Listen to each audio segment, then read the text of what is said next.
It's hard enough to get buy-in to your customer experience initiatives from colleagues that happen to work in the same building as you, but how do you implement CX when you have storefronts all across North America? Because retail is changing so much now, it's more than ever important to build that relationship with your customers. We've put in some extra practices to try to help the store owners become more relational with their customers. Let's see how a customer experience program works in a franchise model on this episode of the CX Leader Podcast.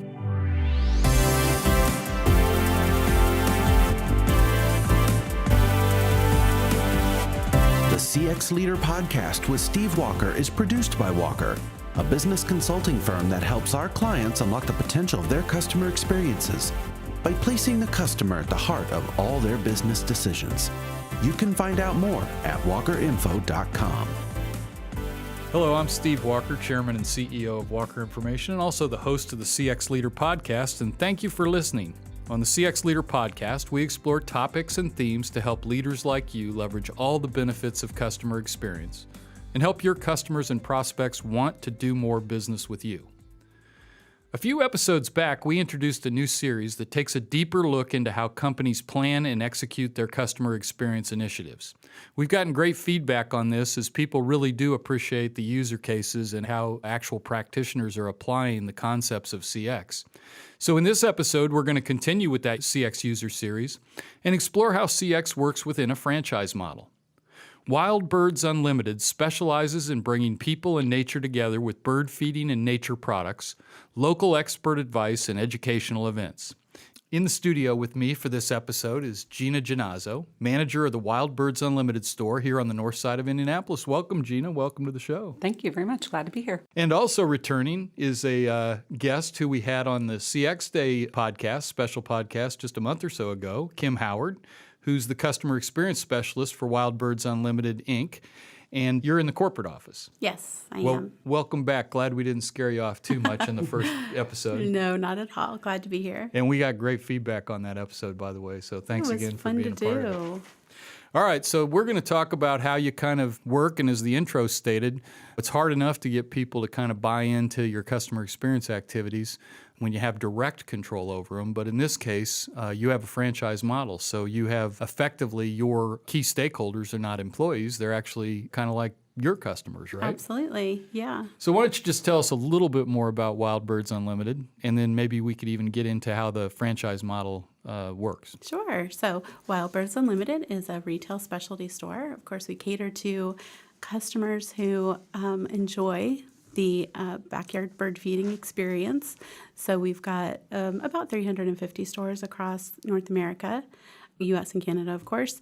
Is each one individually owned, or do you have people that own multiple franchises? We do have a few stores that own multiple, but they're all individually and independently owned and operated. And like how far away are they spaced? Like for example, how many do we have in Indianapolis? Oh, in Indianapolis we have... There's about five stores? surrounding stores. We're the only one in the actual city of Indianapolis, but Carmel, Avon, Noblesville, Greenwood. Yeah. And then we go from Scarborough, Maine to Wenatchee, Washington, all the way down across Texas, Florida, Arizona. They're everywhere. Yeah. All the way up to Vancouver.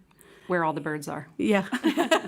That's where we go. Yes. Well, actually, on the other episode, I asked Kim if she loved birds, and she said, "Well, I like birds." I did. It did take a little bit to get used to having them so close in my yard. Well, I shared that I have two close family members who probably are in your store all the time, Gina, but who just absolutely love birds. They keep track of how many species they see each year, and my mother's actually traveled the country to go find specific species of birds. Nice. So That's awesome.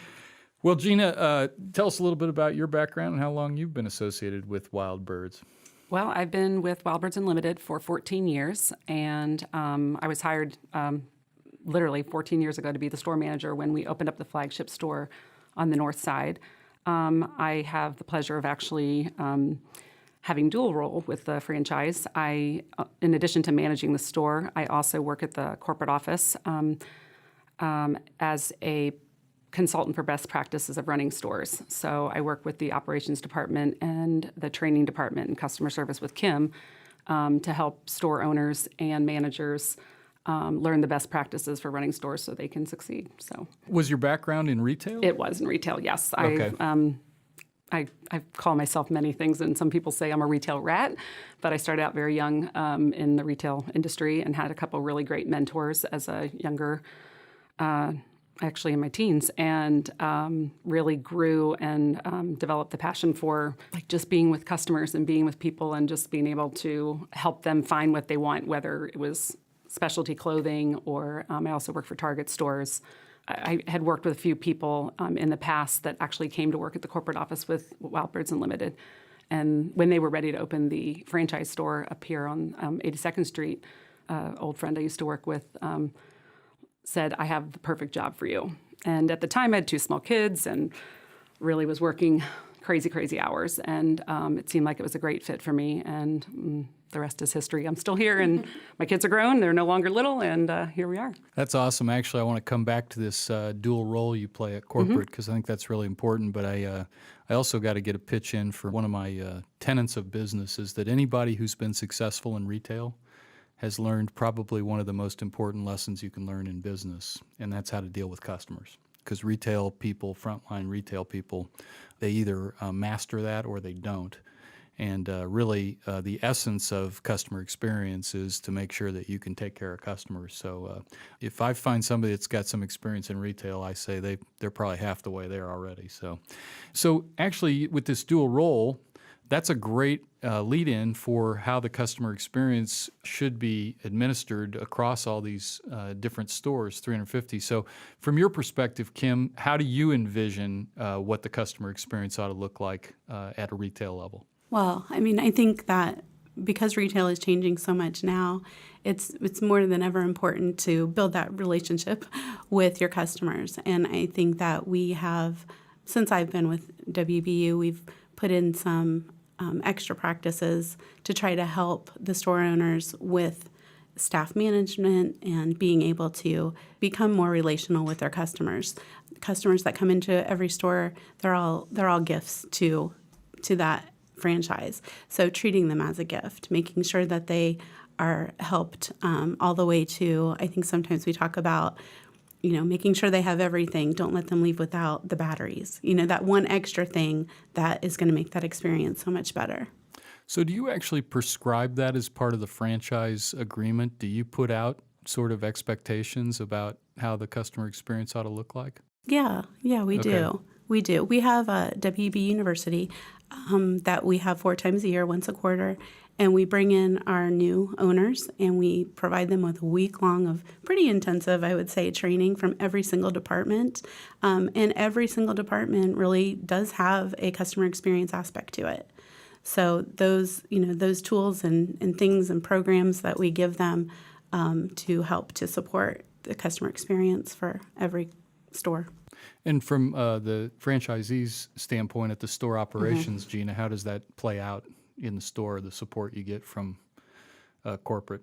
Well, each store has the opportunity to participate and communicate with a business coach that helps guide them. There's 3 different levels that they're able to choose from based on their tenure of how many years they've owned a store or really how much engagement they want. The level that I'm in with many other store owners is the enterprise level. And basically, as the store owner purchases a franchise and goes from business, new store to business development to enterprise, that's the goal, to hopefully help them achieve different levels based on their individual development and growth. So from a franchisee, from the store perspective, you can choose how much engagement you want. And based on the tools that they provide, it makes it much easier because store owners have had experience with them, knowing that they are tried and true and work. So one of the things that I get to do at the store is when we have a new rollout with a program or a process, I kind of get to be the guinea pig. So not me by myself. I have a great staff of people that work for me, and we work together. And so we kind of work it to make sure it's really works. It can be on paper and it can be great, but when you go to do it, it doesn't always work. So we help write those and give feedback and interaction so that it is right in the end for the customer. What were those 3 levels again? You said new store? Business development and enterprise. And enterprise is when you've got a mature function? And then how do you define that? What are the triggers to get to each level? Well, majority of it is based on the store owner themselves, because even though that their volume might be higher and they might want more engagement, they do have to meet criteria and follow the best practices. So they have to, the programs and processes that are in place have to be met. It's like having, it's like a personal coach. Somebody to help you train and work and get better, so that, it makes it easier on you. And then you can either continue to go, enjoy your life outside of the store and hire a manager like myself so you can go do your stuff, or, whatever works for you and your lifestyle. I know you said you weren't big on the numbers, but about how big is your staff in your store? I actually currently have, including myself, there's 10 of us that run the store. Okay. But on an average, most stores are maybe 5 at the most as an average, yeah. Mm-hmm. And about how big is the store footprint? My footprint is about 3,800 square feet. And that's all retail, or does that include some of the stock? It includes the stock room in this case, yeah. Okay. Kim, do you use any sort of feedback mechanisms to evaluate the customer experience? Absolutely. We just actually rolled out a new Voice of the Customer survey tool. And so we were doing a survey, which was just an email with 3 questions, sending it to customers 5 days after their purchase. This one is a little more in-depth. It actually comes on the receipt now, where they log in about 5 to 10 minutes they'll spend answering a variety of questions. And of course, it's, one piece of the CX puzzle, just trying to gather all that data and information and to see actually where we are, in comparison to stores and regions, and even by coach, we can see how we're doing, basically. So you use that data on an ongoing basis? Yeah, we just started gathering it, so we will definitely be delving in and seeing what we find. And do you tie that information to other metrics you use around the store, like profitability or sales volume? I'm sure we will. Okay. Yeah, definitely. I think that, the more things we have in place, we're getting ready to roll out a new POS across the system. That's going to open up a lot of information and data that we haven't been able to collect in an easier manner. I mean, it's, mostly send in your data to us, we compile it, and then we report back. But this will be a lot easier with the new POS system. We're just getting ready to upgrade our Salesforce CRM, yep. The marketing cloud. There's just so many different pieces that we're getting ready to implement.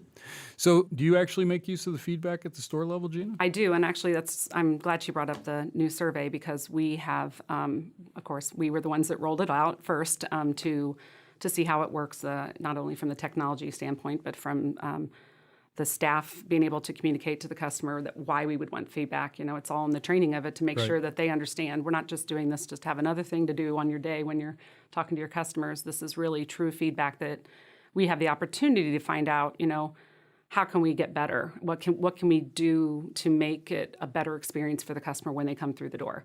Having the opportunity when they walk through the door as the gift, as Kim mentioned, and being able to really make that experience something extra special. Something we do in the store as a best practice is when someone joins our loyalty program, they get a bunch of perks for the program, but what we do is we write them a personal note and mail them a card and thank them. And I can't tell you how many calls we've gotten, how many people walked in, put their arm on my shoulder and said, "You have no idea what that meant." Yeah. So those are the moments that we're looking to multiply a gazillion times over, because we want everybody to enjoy their shopping experience. The personal handwritten notes making a comeback, I think, in this digital age. Yes, absolutely. If you ever have an opportunity, Steve, to stop into the store, the last time I was in, I just stood and watched, and the customers that come in, they're like family to Gina and her team, and it's just so fun to just watch what happens, because you do not get that experience in any other store that I know of. Well, here's the bonus. I could get 2 for 1 on this. I could go see Gina, and I could take my mom on an outing. Yes, you could. And I get double points for There you that. go. So.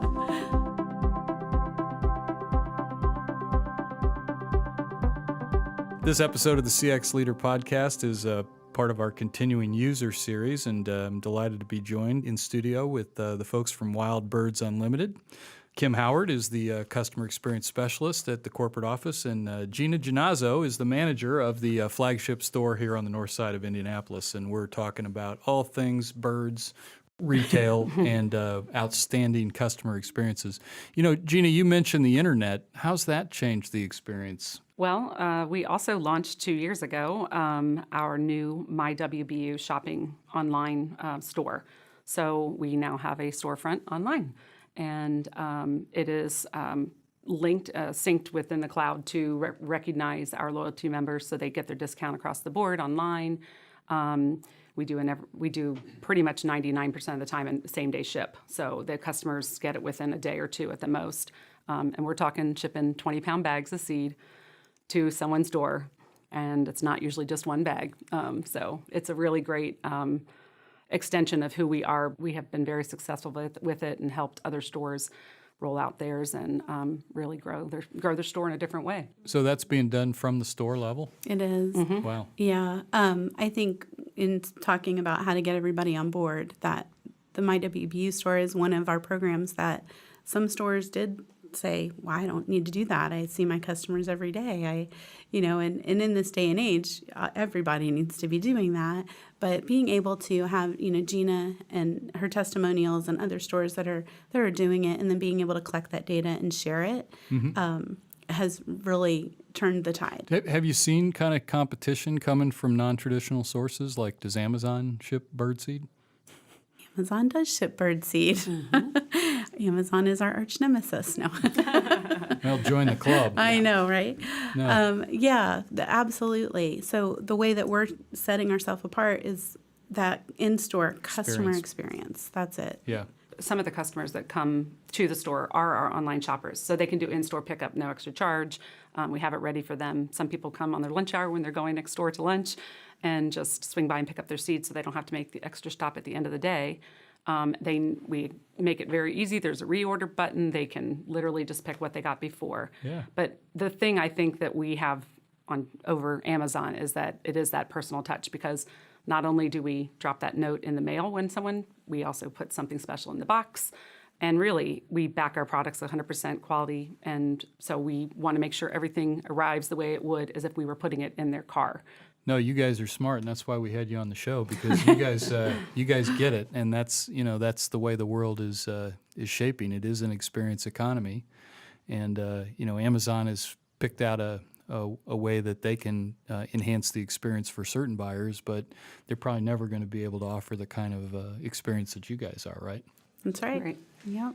Hey, I want to go to your corporate role for a minute and tie this back into the whole experience management. How do you find best practices? How is it that you bubble those up, and then how do you spread those across the whole footprint? So I actually participate in the training week, so I'm not there at the office every day. And we do have individuals that are in charge of developing the programs and processes. So as I said before, I'm kind of the guinea pig for working through all those kinks so that when it does roll out, that the stores can clearly understand how we want to communicate and how it is to be communicated, so that as you train and develop your staff, it's an easier process. I have 10-year staff. I have people who've worked for me for 25 years, who've worked there 25 years, 23 years, 20 years. And anytime we roll out something new, it doesn't get old for them. It's everybody could always use a little retraining. We have a couple tools in place. One is called our Touch Points, and it's actually a wonderful program I actually use it during interview process when I'm looking for a new candidate to work for us. I really find it beneficial in that if someone wants to come work for us and they really don't know a lot about us, I can really basically put up front and state at the beginning, this is what you have to, this is what the expectation is. You're not just going to walk in the door, ring a register, and carry some birdseed. It's a big deal. We really pride ourselves on that experience, and so the Touchpoint tool actually has segments throughout the transition of when you're working with a customer, from the minute they pull up to your storefront till you walk out with their purchase and put it in their car. There's so many different points that affect a customer's reaction, whether or not they're going to come back again, or how wonderful it was when they were there. I mean, there's all different things. So the Touch Points is probably our number one training tool. We also have, as Kim mentioned, webinars, not only for store owners to learn, but also for the staff in the store to learn. Our online training is called Owl. Owl. Owl, yes. Well, of course it would be called Owl. Yes, online Wild Birds Learning. And so they log in, and there's all kinds of training, everything from learning the products, but really the customer experience and the overall training. Kim, from the corporate perspective, do the best practices emanate mostly from corporate, or are they found in the actual store locations? Both. Yeah, we really utilize our owners. We have a franchise advisory council. Yep.